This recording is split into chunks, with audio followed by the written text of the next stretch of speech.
That's part of why the Civil War was considered a revolution. It changed our Constitution. The legacy of the Civil War, this time on UCLA Newsweek. And a new jazz studies program.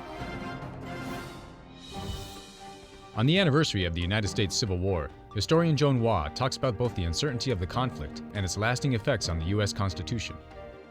When the war began, after the Confederates attacked the Federals at Fort Sumter, it was a shock, but most people on both sides believed that this war would be short.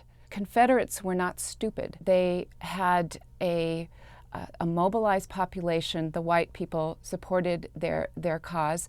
They knew that they didn't have to win the same kind of war that the North had to win to preserve the Union. They just had to stay alive.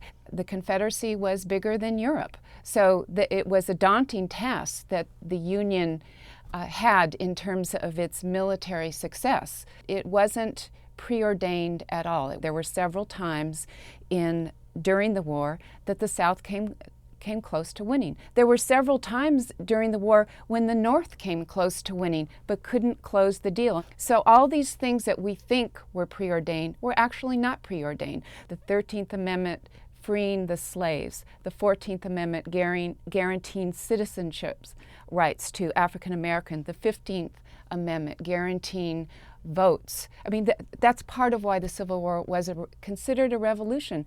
It changed our Constitution. It made our Constitution the protector and the expander of rights for citizens. What would have happened to our country and what would have happened to world history if the United States lost, if there was a Confederate States of America and a United States of America through the 19th century and into the 20th century? World history would have looked very different. The Thelonious Monk Institute of Jazz is moving to campus, where it will enhance the program at the Herb Alpert School of Music. Students enrolled in the master's program will be mentored by jazz pioneers from UCLA and the Monk Institute. To discover new possibilities, to explore new territory, to work with young musicians and help them to expand the music and not just keep them locked into some kind of predefined box. And I'm always a supporter of that.